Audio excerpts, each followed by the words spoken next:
Bonjour et bienvenue sur le Tartare. Il y a 80 ans, les forces alliées débarquaient sur les plages de Normandie pour démarrer la libération de la France. On peut se demander pourquoi le choix de la Normandie. Il y a une multitude de facteurs, mais aujourd'hui sur le Tartare, nous allons vous en présenter un. En effet, nous nous sommes rendus au cap Griné et Blanay, dans le Pas-de-Calais, lieux sur lesquels se trouvent de très nombreux ouvrages qui datent du mur de l'Atlantique. Mais avant, un petit peu de remise en contexte. En juin 1940, la France se rend et l'Allemagne démarre son occupation. Immédiatement, une nouvelle opération est préparée par les Allemands, l'invasion du Royaume-Uni, l'opération Lion de mer. Cette invasion aurait dû être lancée depuis le Pas-de-Calais, car il s'agit du point de passage le plus court entre le continent et l'île de Grande-Bretagne. Les Allemands ont donc construit pour préparer ce débarquement plusieurs batteries côtières dont le but était de pouvoir bombarder directement les côtes anglaises depuis le Pas-de-Calais. C'est l'une de ces batteries que nous avons pu visiter. Il s'agit de la batterie Todt, nommée en l'honneur de Fritz Todt, ingénieur d'Hitler, qui a notamment supervisé la plupart de ses constructions jusqu'à sa mort en 1942. Cette batterie était composée de 4 canons navals de 380 mm d'une portée de plus de 50 km. La construction démarra dès août 1940 et s'acheva fin 1941. Entre-temps, l'opération Lion de mer fut annulée. La batterie ne fut donc pas utilisée dans ce contexte, mais connut son baptême du feu lors d'une opération allemande très spéciale et pourtant méconnue. Vous connaissez probablement les fameux U-boats, ces sous-marins utilisés par les Allemands pour torpiller les convois reliant les États-Unis à la Grande-Bretagne pendant la guerre.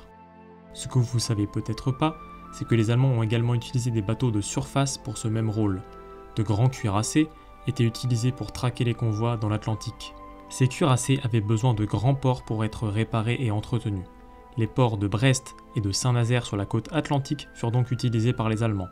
Mais contrairement aux U-boats, qui pouvaient approcher les ports sous l'eau et ensuite rentrer dans des abris dédiés, ces grands navires restaient exposés et furent donc constamment bombardés par les Anglais.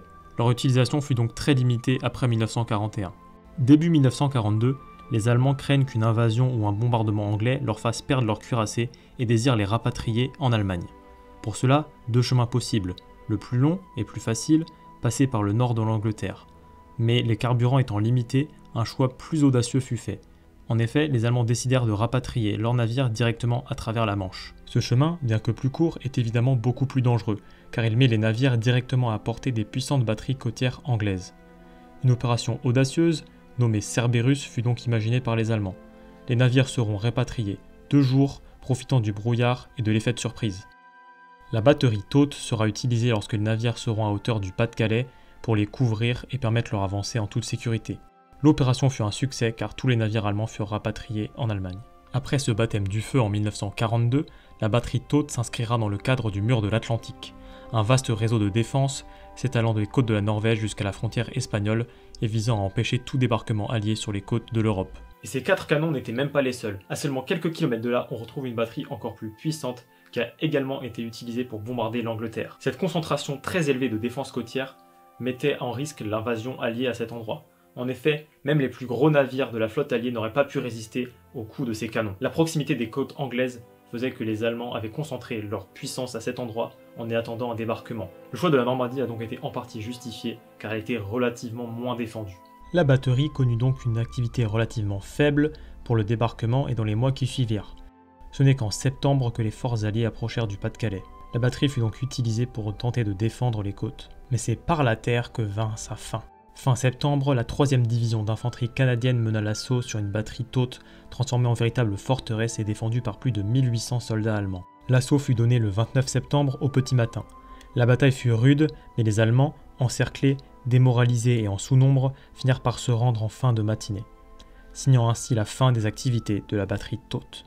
Maintenant, je vais vous présenter plus en détail la batterie Todt que nous avons pu visiter. Cette batterie est composée d'une immense structure en béton qui abritait auparavant le canon sur sa tourelle. Ce canon a été démonté après la guerre pour être recyclé. Les murs sont en béton armé de plus de 3 mètres d'épaisseur, qui leur permettait de résister même aux plus grosses bombes des Alliés. Le bunker est servi à la fois de poste de tir et de lieu de vie. On peut notamment y retrouver des couchettes, une cuisine et même un poste d'infirmerie. Ce bunker pouvait donc être parfaitement autonome en cas de siège. À l'intérieur du bunker, nous retrouvons l'immense pièce qui y abritait le canon. Les ouvertures dans le dos du bâtiment servaient à évacuer la pression générée par les coups du puissant canon. Après le débarquement, elles furent condamnées par les soldats allemands pour s'en servir comme meurtrières. Pour vous donner une idée de la puissance de feu, voici quelques exemples d'obus que pouvait tirer ce canon. Dans ce musée, on trouve également une pièce qui n'était pas présente pendant la Seconde Guerre mondiale, un canon sur rail. Ces canons, de fort calibre, avaient une très grande mobilité, ce qui rendait leur destruction plus compliquée pour les Alliés. Il s'agit d'une pièce unique en Europe Il n'en reste qu'un seul autre exemplaire et il se trouve aux États-Unis. Ce canon pouvait aussi être utilisé pour bombarder l'Angleterre depuis les côtes du Pas-de-Calais. Au total, ce sont plus de 2000 obus qui furent tirés sur les côtes anglaises et les Anglais répliquèrent avec leur propre batterie. Mais les protections étant tellement élevées des deux côtés, aucune des batteries d'artillerie ne fut détruite lors de ces échanges. Comme vous avez pu le voir, le site des deux caps a été essentiel pendant la Seconde Guerre mondiale. Mais en réalité, ce passage crucial pour la navigation maritime a toujours eu une importance historique. Dès le XIIe siècle, on y retrouve déjà des fortifications construites pour se défendre contre les invasions des Normands. À la Renaissance, ce sont les Anglais qui y bâtissent le fort Henri VIII. Pendant la Première Guerre mondiale, le détroit du Pas-de-Calais sera vital au lien commercial entre la Grande-Bretagne et la France. En effet, la quasi-totalité des renforts et munitions britanniques passeront par ce détroit, qui sera donc un lieu de combat rude entre les pêcheurs et marins anglais et les sous-marins et torpilleurs allemands. Alors les deux caps, un site purement militaire? Bien sûr que non. Si l'on s'y rend, c'est évidemment pour sa grande beauté naturelle. On y voit la falaise, la plage, et on peut même y trouver des fossiles. C'est un lieu avec une très grande richesse biologique, essentielle à la migration et à la reproduction de très nombreuses espèces d'oiseaux. Et depuis la Seconde Guerre mondiale, les bunkers ont laissé leur place au site du CROSS. Cet organisme a pour but d'assurer la sécurité du passage des navires dans le détroit du Pas-de-Calais. C'est donc aujourd'hui un lieu d'échange commercial, un lieu de tourisme, et avant tout un lieu naturel qu'il faut préserver. Et voilà, c'est déjà la fin de cette vidéo. Nous vous remercions de l'avoir regardée, et si elle vous a plu, n'hésitez pas à mettre un j'aime et à vous abonner, ça fait toujours plaisir. Si vous avez des questions ou des suggestions, des remarques, posez-les dans les commentaires, et on vous donne rendez-vous pour une prochaine vidéo sur le Tartare. Salut!